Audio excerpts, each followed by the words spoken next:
Hi, this is Brennan Davis from Bedrock Games and the Bedrock blog, and I'm here with Kenny and Dion for another episode of Wuxia Weekend. And this month we're doing our international month, so we're going to continue on with Lady Snowblood. This is a 1973 film. It stars Meiko Kaji. I hope I'm pronouncing that correctly, and it was. It's relevant to a lot of modern viewers because it had influences on films like Kill Bill, and the Lucy Liu character is heavily inspired by this one. But it's a classic film, and it's we'll see what the panel says. But it's a classic movie, and it's generally highly regarded. And the version that we watched is I don't know if everybody watched this version, but I watched the Criterion version on Amazon Prime. I also have that version on Blu-ray, and I did notice some differences. But yeah. So what did you guys think about this movie? I enjoyed it for the most part. Like, I can't think of anything bad to say about it, but yeah, I can definitely see why it's such a cult classic. Because it's the story is quite compelling. The fights are quite gritty and very sort of short and sweet. There's nothing's like really drawn out. Yeah, I definitely enjoyed watching it, but I wouldn't say like I can't quite see like people who get obsessed over this movie, like why it's so good. But that's just probably not getting something there. Dion? Yeah, I'm still trying to figure out why it's a classic, and everybody's like so into it. I guess I was expecting something a lot different, but it was a good movie. I liked the whole. Well, the plot is revenge, but I like the way that they did the revenge in that, how the daughter is made to seek revenge for her dead mother. But that whole setup was pretty cool. The fights were short and sweet. I could have done for longer fights.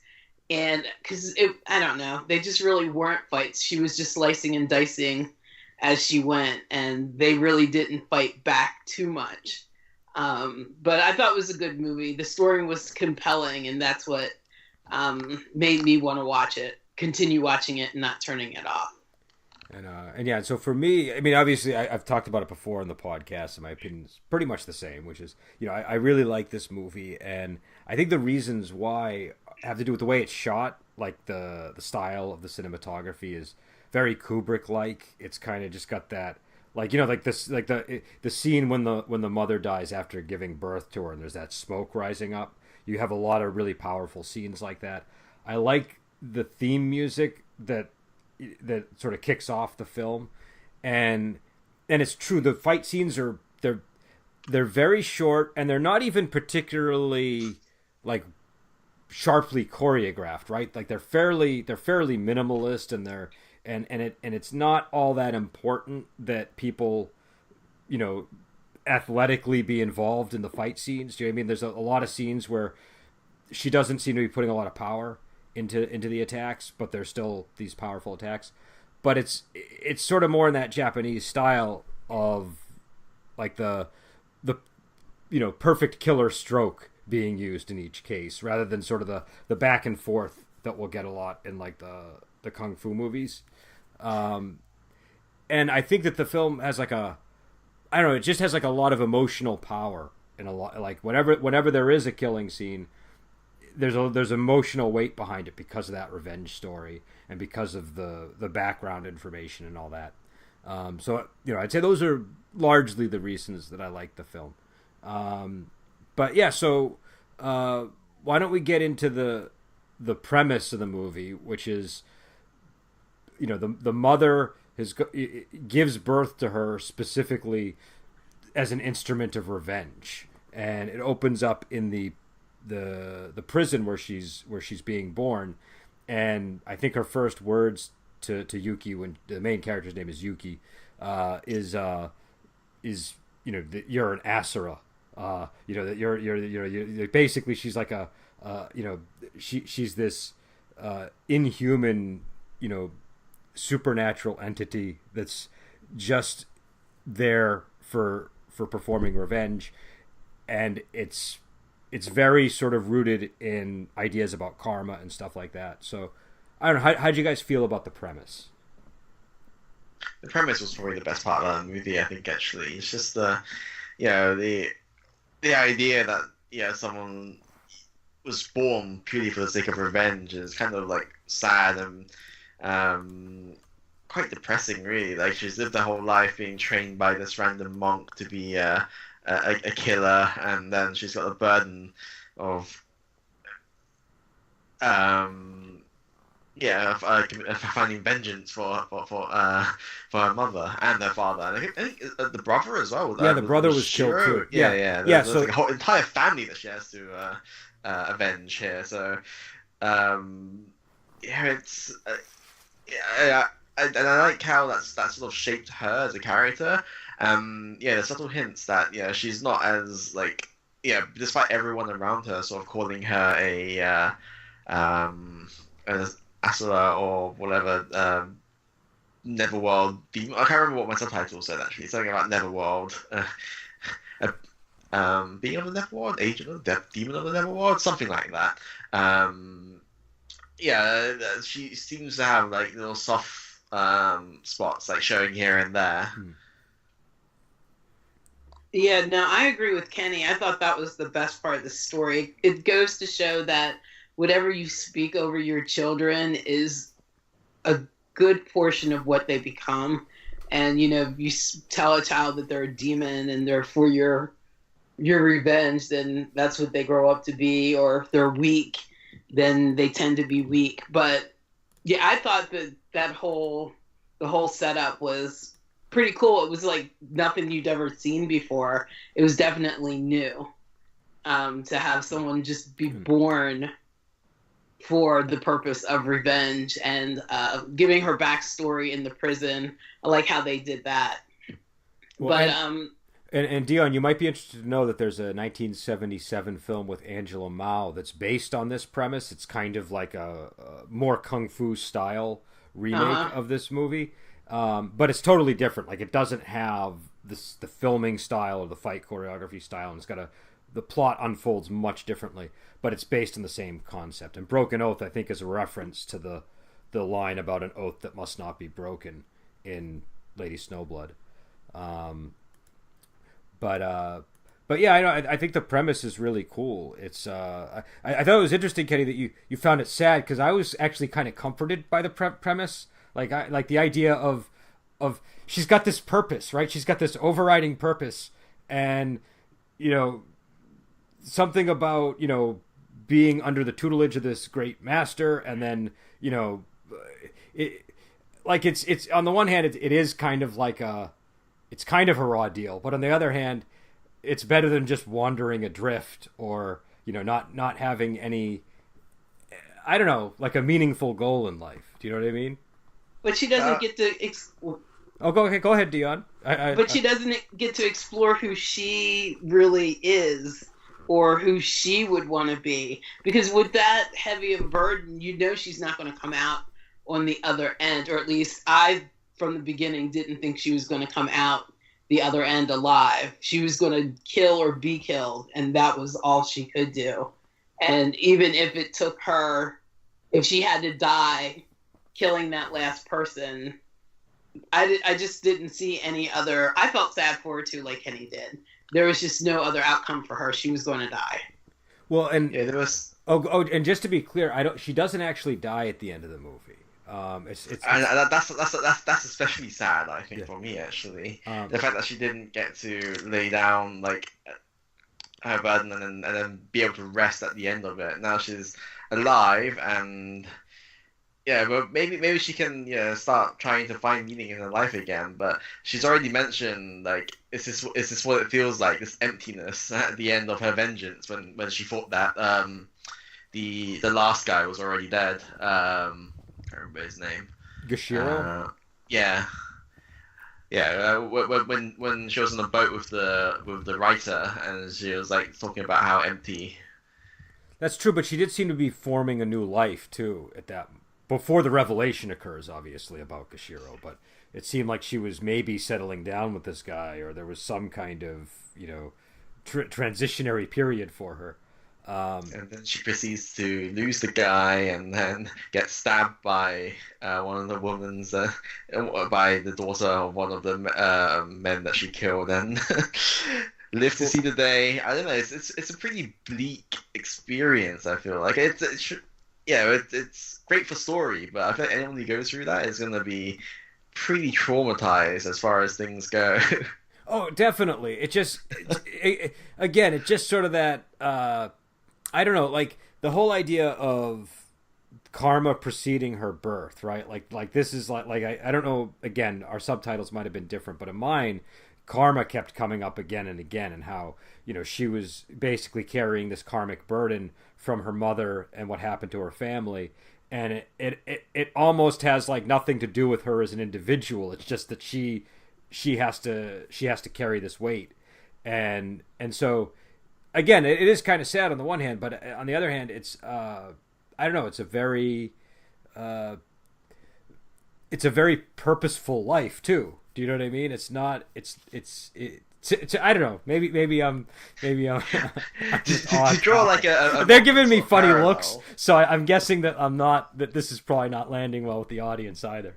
But go ahead. No, I think it's not like I was just like to draw a parallel. It's kind of like, you know, what Asian families are sort of infamous for in modern days is the whole like getting the children to study thing. Like from the moment they're born, they are told to study, study, study, and that is all there is to their life for a long while. And then past a certain point, you know, it's different for each person, but how they then cope with life after, you know, this whole the whole like 15, 18, 21 years of being forced to study on a daily basis by the parents is I don't know, it's well, are you drawing on personal experience with that, Kenny, or is that I'm just drawing an example just to sort of demonstrate like the whole like you're given a purpose in life and you must do it. Like from your point of view, it's sort of like makes things easy and streamlined, but from what I see, like that's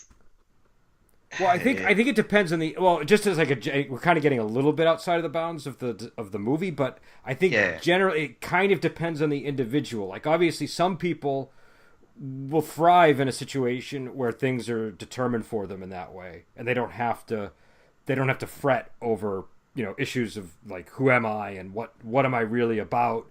It's all sort of been decided for me if I follow this path. Other people obviously are going to rebel against that, and it's not going to suit them.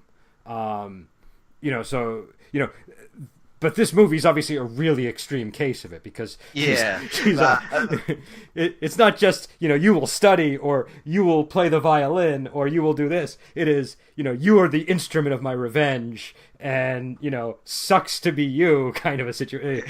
There's a lot of unpleasantness that goes along with it. You're going to be spending your whole life killing in order to rectify all of the injustices against your family. So, but yeah, so I don't know. I mean, but as premises go, I think it's a really powerful premise. What did you guys think of, like, I guess the way that revenge was handled in the movie, like the gore and just like, I don't know, like what the general point of it might have been. What do you mean by general point? Well, was there commentary? Because, you know, it seemed to have certain ideas about revenge, right? Like it wasn't, you know, there's a line in there where it says her path to revenge keeps getting longer and longer, and it seems to kind of get messier and messier too. So I'm just curious if you guys had any thoughts on just the way revenge was handled in the movie. I'm not sure. Like I vaguely remember the line that you mentioned there, but was it messier or something? Like it wasn't like she gave up more and more for the sake of her revenge or anything, right? Like it's just sort of like each case. Well, no, she gave up the man that she seemed to be falling in love with, right? Or at the very least, he was her hagiographer. Like he was, you know, a significant individual. And she broke that girl that ended up trying to kill her in the process, right? Like that, like, and the girl couldn't even really quite go through with with her path to revenge because she was clearly not built for it. And I don't know, that ending scene where she's stabbed and shot and wandering in the snow, and then like she's clutches the snow and brings it to her face and screams, like, I feel like there's a lot of angst in that scene. So I don't know. I feel like the revenge path for her in the end is very bitter. Yeah, I actually sort of see what you mean when you say that the road it feels like getting messy. Like, it's true because there's more karmic threads like being woven into the story, right? I mean, now we have that the daughter of one of the men that she's killed is roaming around, like, I don't know what she's gonna do, like, after her failed assassination on Yuki, and the writer guy is like dead, so like, yeah, it is messy in the sense that now more and more people are being drawn into this situation. Not always, through their own fault, really, right? They're just sort of bystanders who got roped in, basically. Well, and it's... Yeah. Oh, go ahead, Dion. I was just going to say, well, to me, it got...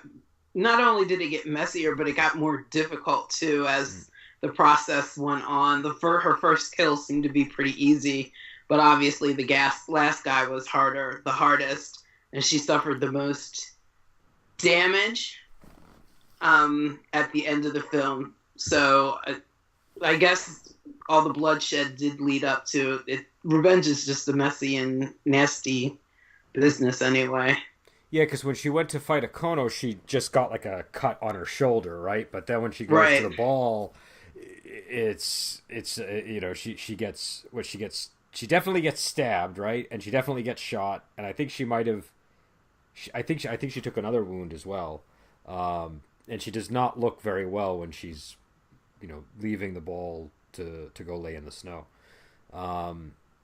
So I do want to talk about individual characters, but before we get to that, I figured it might be worth just talk, because we're doing this International Month, and normally we always do pretty much Chinese movies. Did you guys have any thoughts on the differences? And I know this is just one example, like this is just one Japanese movie among many, but did you have any thoughts on the differences in aesthetics and just the way fights might have been done, the way that the film might have been shot versus a lot of the wuxia stuff that we see? Funnily enough, I feel like the way this movie was shot, like, has held up really well, like, given that it was from the 70s, right?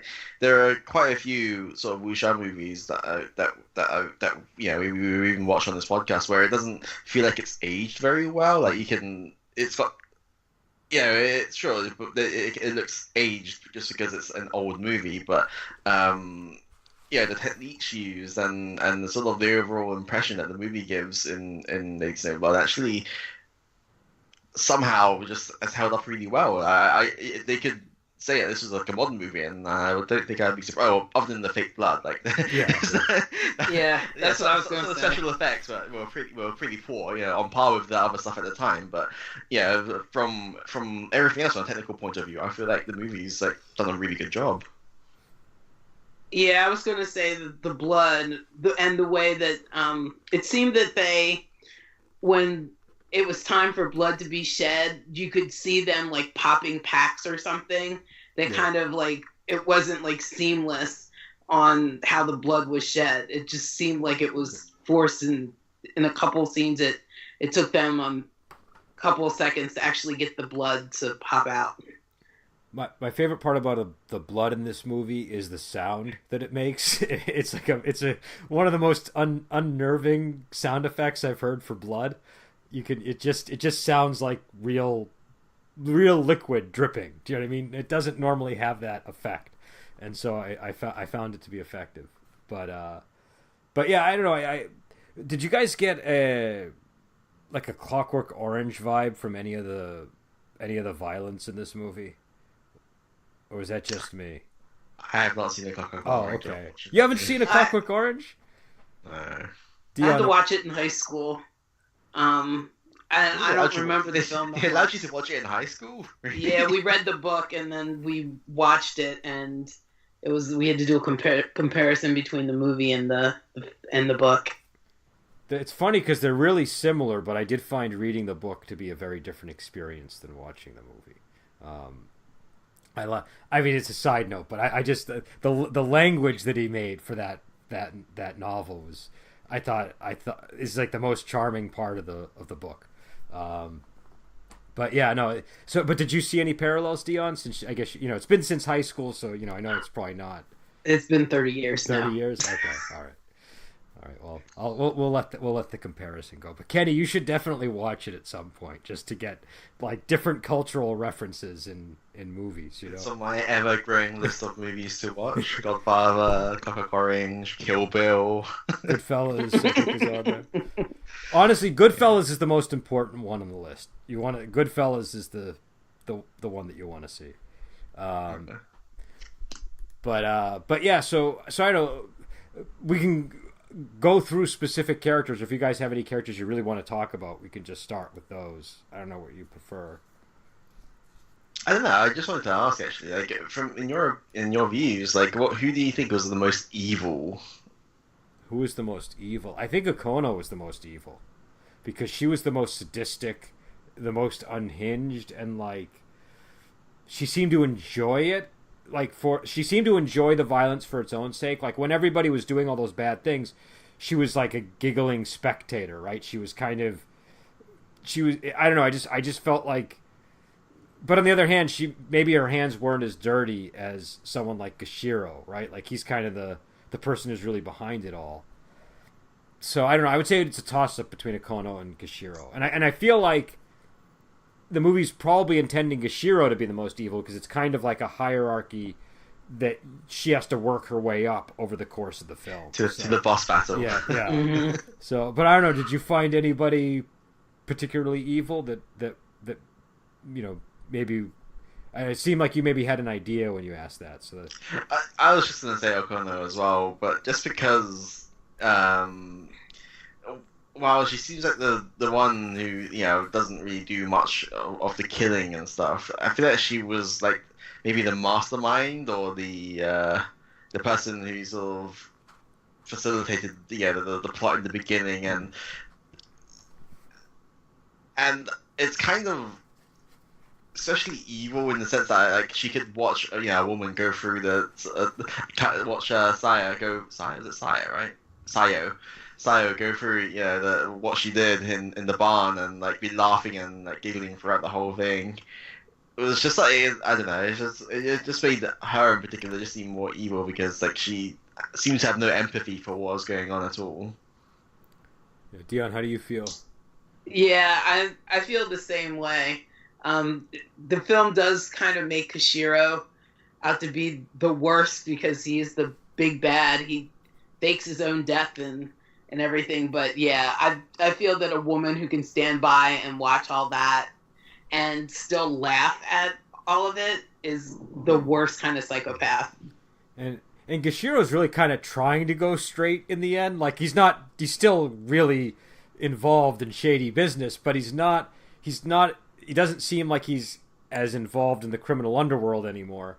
And I feel like Okono has probably killed quite a few people off camera that we don't even know about. Do you know what I mean? Like I just feel like she's probably done a lot of things, whereas with Gashiro I feel like it's more of like a business transaction, anything that he's doing, and with her it just seems like it's just part of who she is. She's just this I don't know, there's just something really sadistic about her,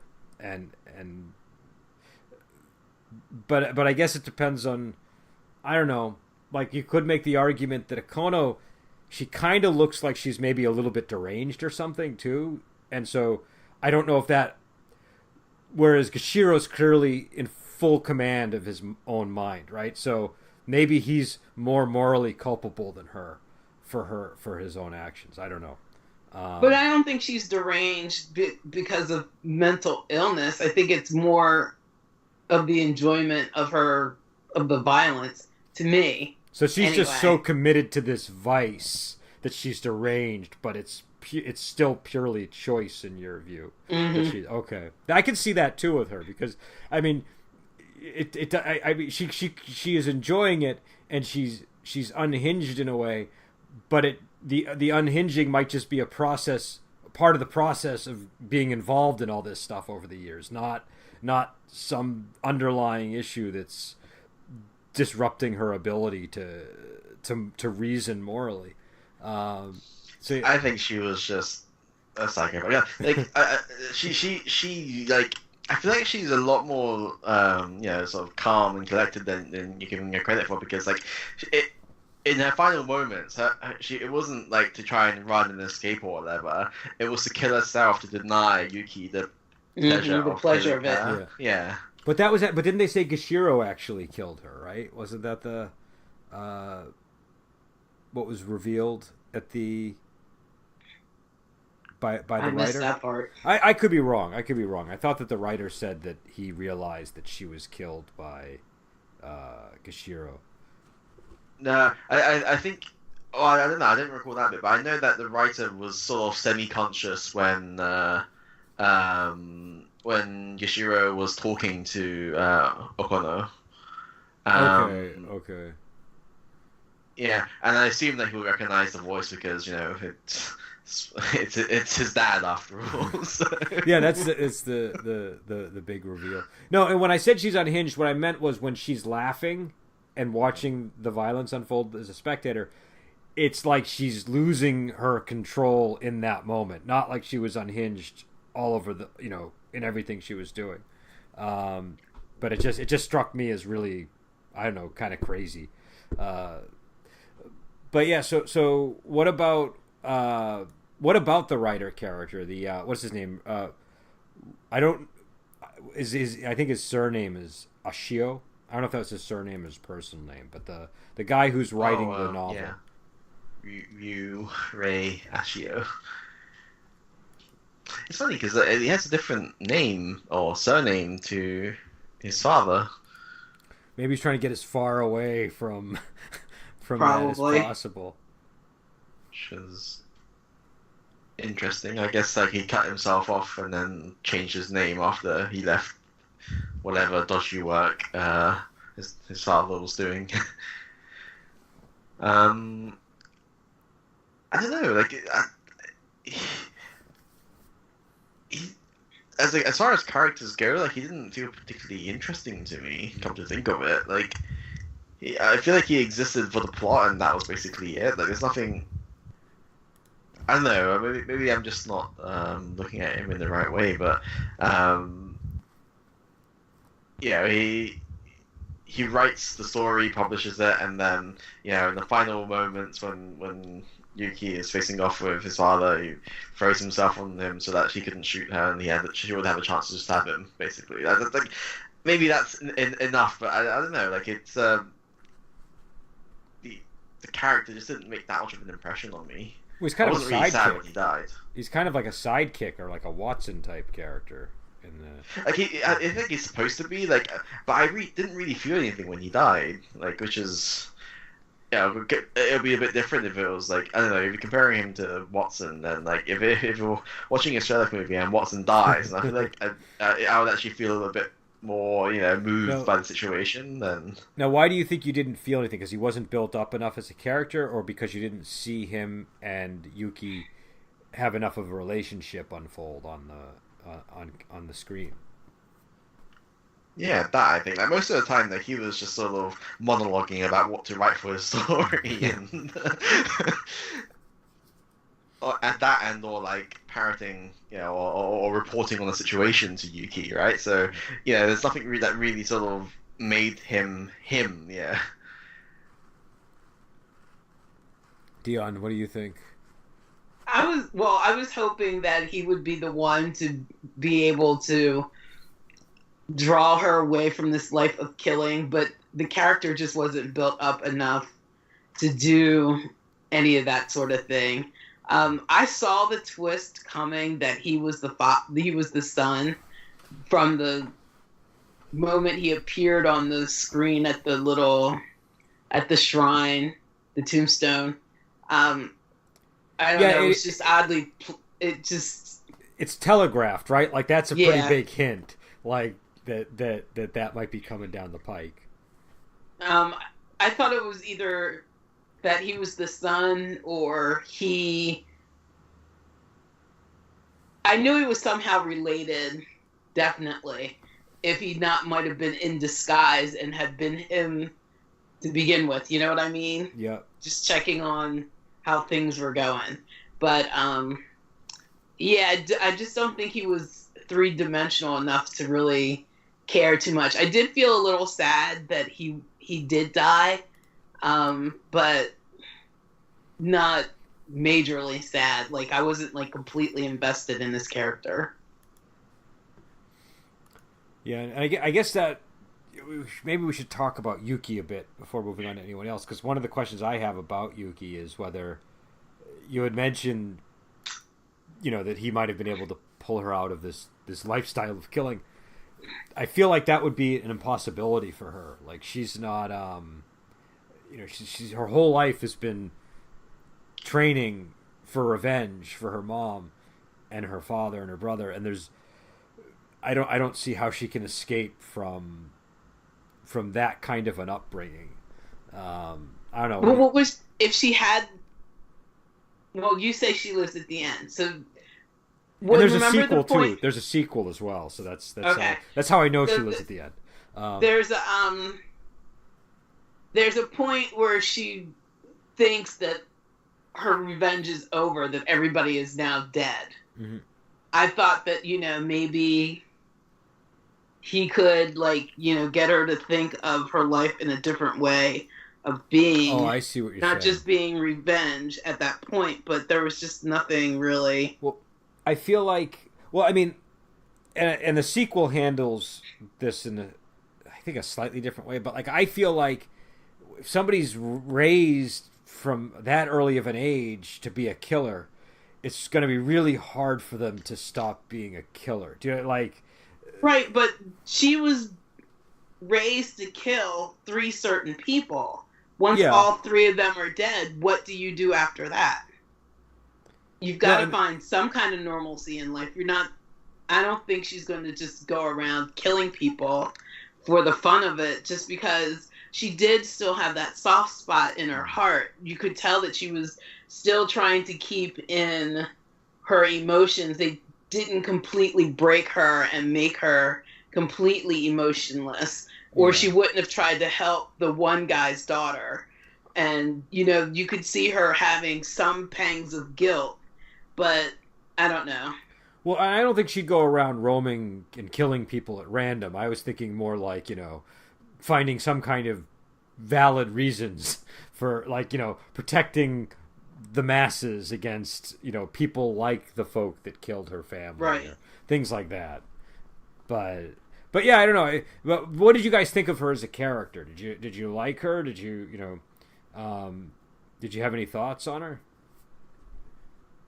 Oh, I liked her. Like it's very easy when you're sort of acting this type of role to just make it so that you're stony faced killer and you don't really,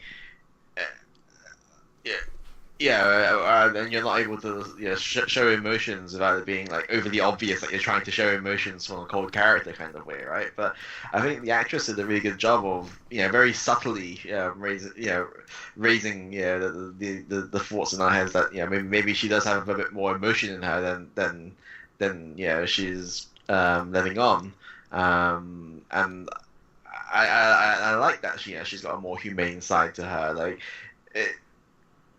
it does sort of give some hope that in the future, once everything is settled, like she may be able to return to a normal life per se. Yeah, I totally agree with that, and that's why I don't think she would just go around even killing for the masses or protecting people, unless she really absolutely have to. I don't know. I think I would get tired of the whole revenge thing, and I mean, if I had been her, I might have killed the daughter just so that there wouldn't have been any repercussions coming back of her trying to kill me. You want to get rid of the whole bloodline just so that doesn't happen. Isn't that how they normally do it? That's what they normally do in China, yeah. Yeah, so it was just like... But yeah, no, I really liked her character. I like that she played it with that tinge of humility so that you could see beyond the assassin in her, and that she was more human than what her mother wanted her to be. Yeah, and I sort of think, like, yeah, I feel like she wouldn't. There are little like things that I think would lead up to her sort of being a righteous killer of some sort. Like, yeah, you mentioned that maybe she'd be a little tired of all the revenge and killing and stuff, but yeah, at the moment, like, she is like empty on the inside, basically. Like, she has no goal in life. She doesn't know what to do.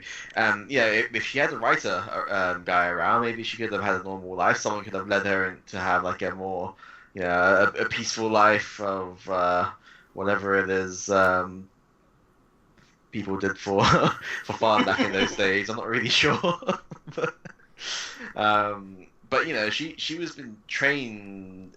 And yeah, from birth basically to be she hasn't had time to develop herself. Like, maybe she will think of it now, but until like she gets to that point, I think she's going to sort of wander around, and I don't think she's gonna want like anyone else to have to go through like what she's going through, or I think she's probably sick of revenge, but not in the I don't want to kill anyone kind of way, but in the I don't want anyone else to have to go through what I did kind of way. And what about the Gashiro character? I mean, any thoughts on him as a villain? It was kind of boring as well, actually, to me. Mm-hmm. Like, sure, like, yeah, it's interesting that he staged his own death to avoid being arrested for smuggling opium, and conveniently also dodged Yuki's vengeance for a bit.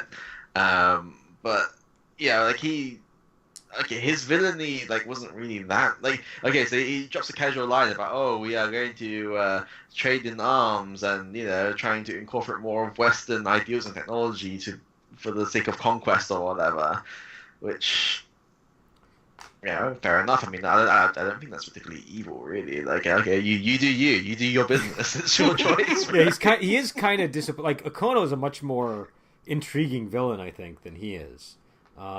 Just because she's got that strange personality, and he's got like an interesting backstory, but he's not as interesting of a character.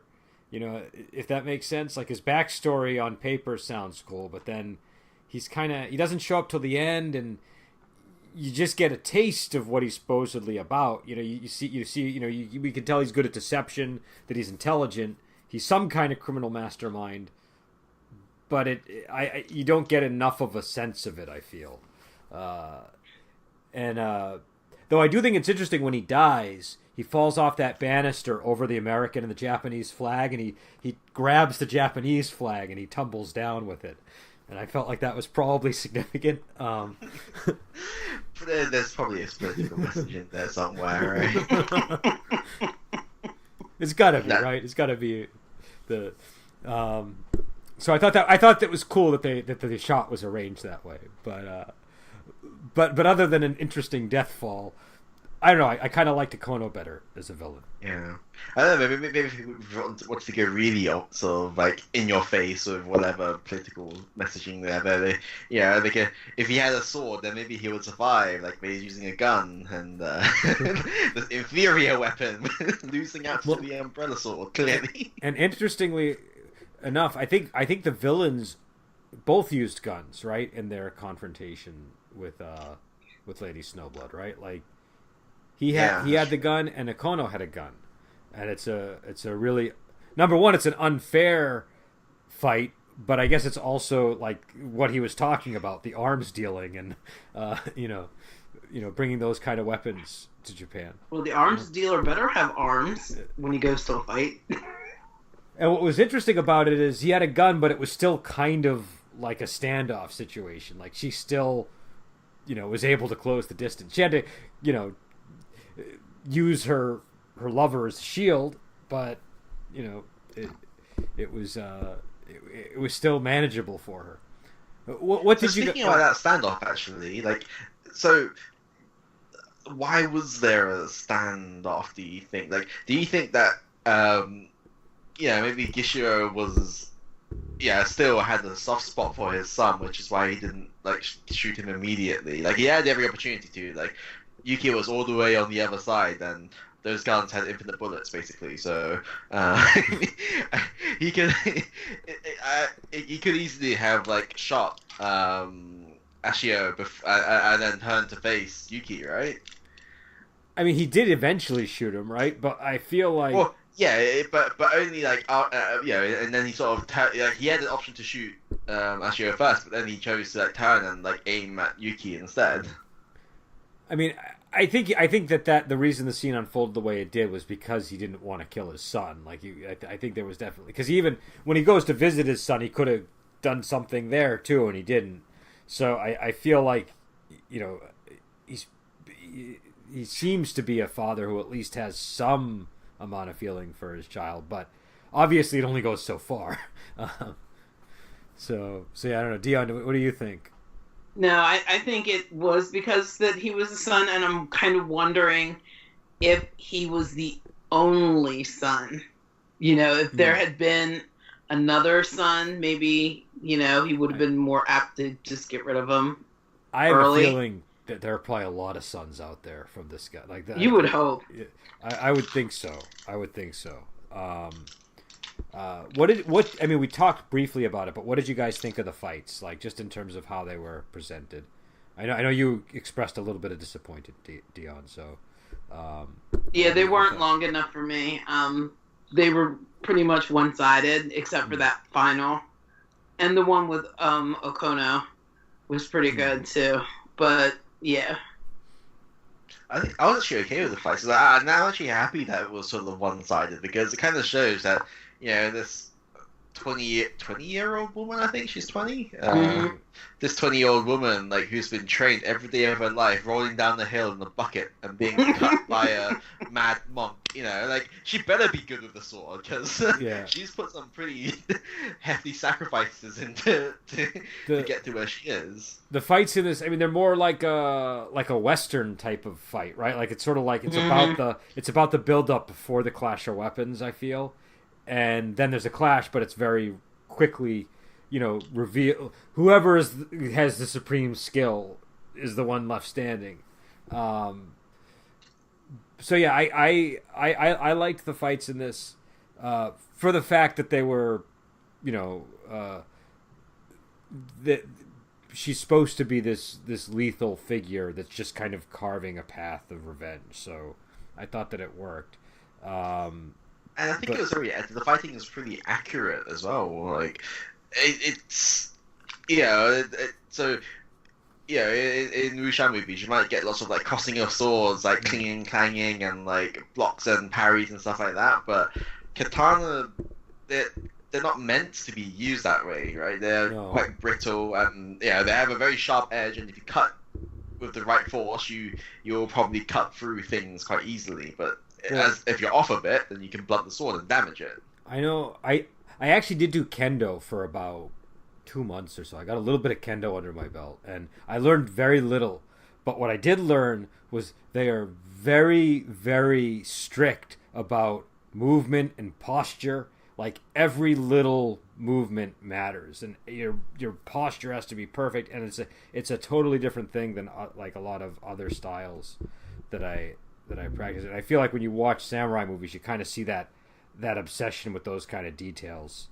And in a movie like this, you see it, where it's a, I don't know how to put it. It's a very, almost it's stylized and formal and ritualistic in the way that it is handled. And I kind of like that. I like knowing that there's all of this. So I don't know how you would put it. There's like every time a character moves with a sword, I feel like there's supposed to be all these years of training just for that one motion. Do you know what I mean? Even though it's only one movement, it's not like 18 movements. So, but that one movement has to be particularly so. So it seems like it's more in that sort of zone. But also, I thought that it was almost more about the aftermath of the sword stroke than the sword stroke itself. Like, I feel like, you were seeing people get cut in half. You were seeing almost every single kill seemed to get a main artery, right? Like people would get hacked, and then like the blood would spray like a vein had just been opened. That's just the blood pack that the arm was mentioning. Yeah, but I feel like that was also kind of highlighting the skill of the attacker. Do you know what I mean? Like that's definitely. Like I think it's a very typical thing in the Japanese media, like where your one stroke is so fast that the body hasn't realized it's been cut, and then suddenly you just explode in the fountain of blood, which is this movie had plenty of that stuff. Like someone's like throat gets nicked, and then like a short delay, and then there's something like splurting blood out, and they're dead basically already. So. When she cuts Akono in half, she cuts her, and you don't see anything, and then like 2 seconds later, the bottom half drops. And there's those horrific sounds, but yeah, no, it's definitely very different than wuxia. It's not like wuxia. The fun thing, wuxia is fun. Wuxia has there's a lot to feast your eyes on in a battle, and a movie like this, it's more patient and a little bit more. I don't know what the word would be, but it's a little bit more focused on key moments. Higher highs and lower lows. Maybe not necessarily lower lows, but I feel like what these movies do is they try to eliminate the low lows, and wuxia is, it's less precious about that stuff because it's trying to thrill you the whole way through. Do you know what I mean? Like these. Like when I see a movie like this, they look very carefully staged, like every step of the way. And I feel like in wuxia, there's a little bit more room to breathe in a fight. Do you know what I mean? It's just a different experience. It's not that one is better or worse. Though I could see. To be fair, like I've not seen enough Japanese movies from the 70s or many Japanese movies at all. Come to think of it, really, but maybe it's just the way they do pacing is just very different.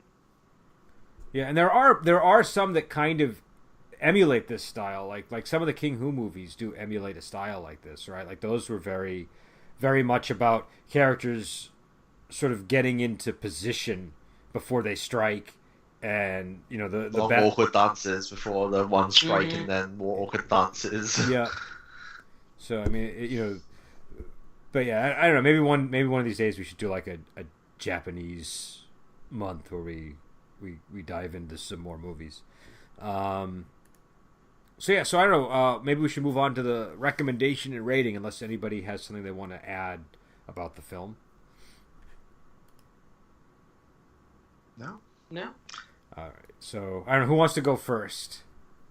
Scale of 1 to 5, no halvesies.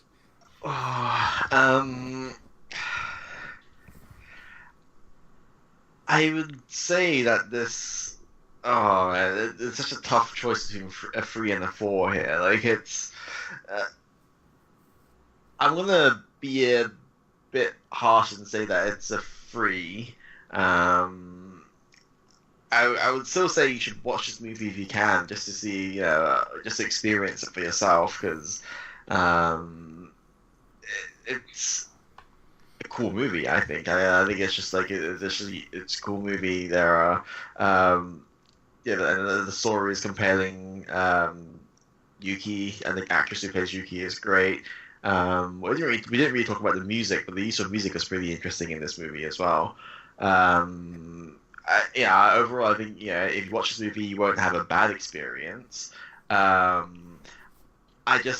personally don't see why this is regarded as a classic. But these things can depend. It can vary wildly depending on the person. So take it with a grain of salt from me. Yeah, I don't have much experience with Japanese movies either.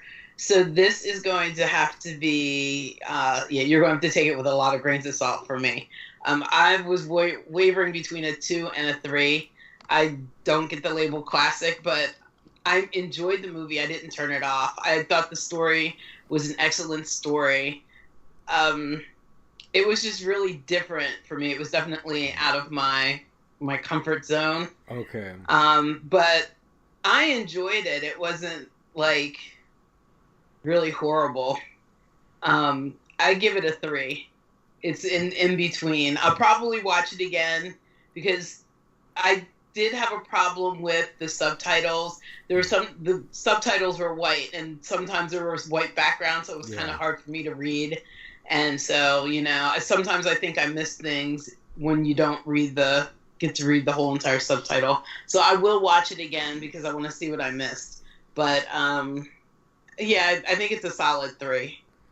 And so I'll be the lone 5 today. I definitely would give it a 5. I really liked the movie, but I think it's a lot of ways probably for the reasons that you guys didn't like the movie. Do you know what I mean? It's like it's kind of done, and I keep making this comparison, but it's kind of done like a Kubrick movie is done. You know what I mean? Where like there's a lot of stuff in it that is potentially boring. Do you know what I mean? And a lot of it has to do more with like the look, the feel, the style, and things like the music. And I don't know, I just really like the way that it all comes together with the premise, and I like the way that you feel the emotion as this revenge thing is unfolding.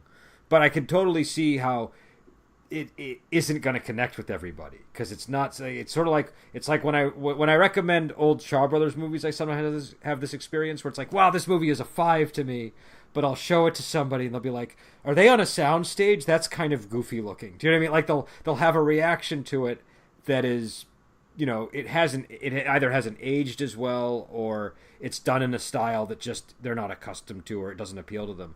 And so I feel like this is a movie where it's not gonna resonate with every viewer, but I think it's worth watching. And I think that especially if you have seen Kill Bill, if you're a fan of Kill Bill, it's one of the movies that you probably want to see just to get the references in it. So it's the Lucy Liu character is based on the protagonist in this film. You can see it in a lot of her. I don't know. Did you guys both watch Kill Bill or no? No, Kenny, you didn't, right? No. And Dion, you haven't either. One of us didn't either. Oh, okay, all right. You know what? We're gonna have to do Kill Bill at some point just because of that fact. But another connective like line is that the backstory between her and Lady Snowblood they're not the same, but they are awfully similar in a lot of ways. Do you know what I mean? And they use the music. The Flower of Carnage song that we hear at the beginning of the film is in the Kill Bill movie. So I would give it a 5. And what are we doing next week? Are we doing a Korean movie next week? Yes, we are doing The Man from Nowhere. The Man from Nowhere. I know almost nothing about this film, so I have no idea. If it were up to me, we'd be doing The Villainous. So I don't know what we're getting into here. It's my recommendation. I've seen it several times. So we're in good hands then. We're in very good hands. So and that'll be. I think that's the last movie for International Month, right? That's yes. All right. So we have that to look forward to. Again, we have a Patreon. Please go check it out. We have different reward levels. It helps us. Like for this movie, like I have it on Blu-ray, but I still rented it on Prime because I'm lazy and I didn't want to. I didn't want to go into my living room to watch it. But a lot of times it's not a choice. A lot of times we have to rent them or we have to buy the DVDs in order to watch the films. So the more people who contribute to our Patreon, the more we're able to branch out and watch films that aren't just on Prime or on Netflix. Because it doesn't matter if I have a copy, everybody else has to have a copy. If Dion has a copy and I don't, or if it's not going to work. So we all have to have copies of the film. So we will be back on next week, and until then, we will talk to you later.